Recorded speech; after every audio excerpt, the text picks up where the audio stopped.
m'appelle Angélique Antunes et je vais vous parler est-ce que le Père Noël est humain?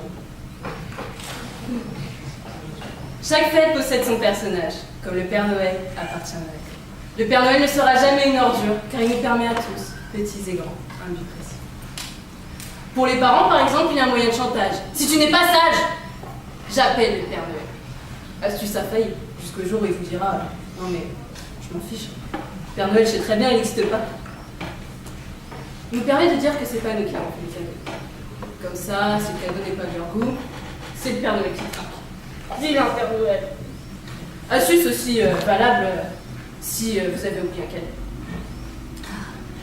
Le Père Noël. À la longue barbe blanche, signe de pureté et d'innocence, vêtu de rouge, présage d'amour et de passion. Comment ne peut-on pas faire confiance à cet homme si chaleureux et joyeux? Ho ho ho, joyeux Noël! Plus qu'un homme, un personnage magique, fantastique, à nous regarder tout au long de l'année, pour récompenser les gentils et rien offrir à ceux qui n'ont pas été sages. Voilà un bon justicier, un héros aux reines ensorcelées. Il met un peu de magie dans ce monde.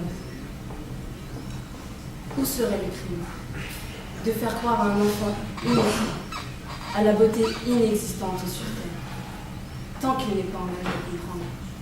Laissez-le. Laissez-le être émerveillé par tous ces cadeaux apportés par un homme mystérieux.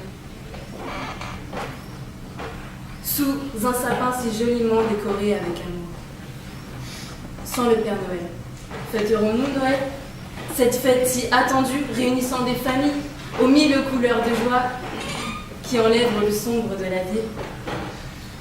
Certaines personnes diront, ce n'est qu'une histoire de religion. Alors pour eux, un sapin, un homme vêtu de rouge, des lumières scintillantes de partout, sont des signes religieux? Ou n'est-ce juste pas un prétexte pour ne pas fêter une fête si réchauffante en pleine période de froideur hivernale? Sans oublier le bonheur de se déguiser en Père Noël, ou en Mère Noël pour les plus séductrices d'entre nous.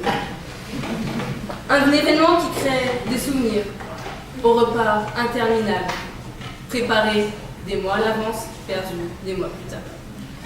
Se régaler des papilles, de choses exceptionnelles qu'on ne peut pas s'offrir tous les jours. Une petite folie gustative annuelle à Noël. Il n'y a pas nous qui nous régalons. Regardez-le. Regardez-le, le Père Noël. Au ventre bien rempli, à force de manger des cookies. Vous n'allez pas les jeter, ces cookies. Si affectueusement préparés par vos enfants. Et puis des cookies, rien de mal après un bon foie gras. C'est comme une foule. Comment peut-on réussir à croire qu'on est petit?